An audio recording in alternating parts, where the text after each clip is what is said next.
दुश्मन तुझा फिरौन तुझा तोहते सुलेमानी जिंदगानी फुखरे पानी कुछ नहीं जाओगे साथ तुम जाओगे बाला खाना ले जाओगे खाली हाथ।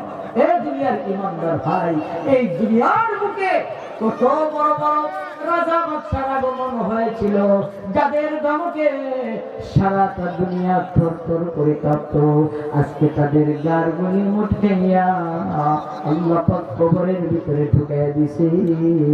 তাদের কবরের উপরে গরু ছাগলে গাছ খাই খেদাইবার শক্তি নাই। কথা বলেন ঠিক কিনা? যে কথা বলতেছিলাম হযরত সুলাইমান আলাইহিস সালাম ডাক দিয়া কয় রানী বিলকিস আমাকে স্বর্ণের ইট দিয়া সাহায্য করতে চায়। জিনের আরেকটা বাহিনী ছিল ডুবুরি বাহিনী, ওই ডুবুরি বাহিনীকে ডাক দিয়েছে।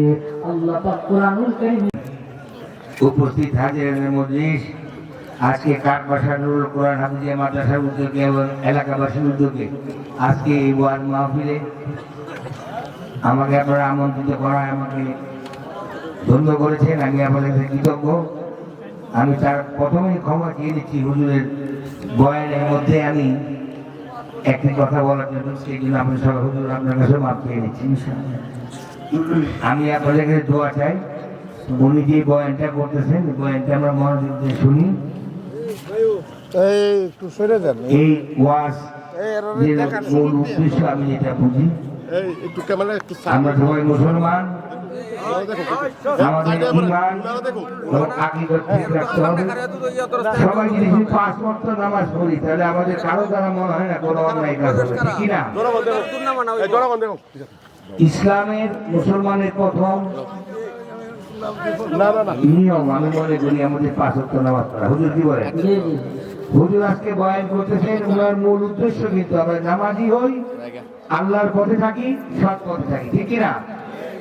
আমি আপনাদের প্রতিনিধি আগামী সংসদে লড়তে চাই যদি আপনারা চান। আমার মার্কা ছিল আমার মার্কা হাঁস মার্কা, আমার মার্কা ছিল ধানের শীষ। ধানের শীষ রাতের অন্ধকারে চুরি করে নিয়ে গেছে, যে কারো প্রতিবাদের মার্কা হিসেবে আমি হাঁস মার্কায় দাঁড়াইছি, ঠিক আছে? আপনারা আমাদের দোয়া করবেন। আপনারা এই কয়েক মিনিট আপনাদের নিয়ে আপনাদের সময় নষ্ট করলাম, এই জন্য ক্ষমা প্রার্থী। আপনারা আমার জন্য দোয়া করবেন, আমি আপনাদের দোয়া করবো। ইনশাল্লাহ আগামী সংসদে গিয়ে আপনাদের কথা বলতে পারি, আপনাদের মনের কথা বলতে পারি এবং আমরা যাতে সবাই নামাজি হতে পারি, এই আশা ব্যক্ত করে সকলের কাছে দোয়া চেয়ে বক্তব্য শেষ করছি। হুজুরের কাছে ক্ষমা চেয়ে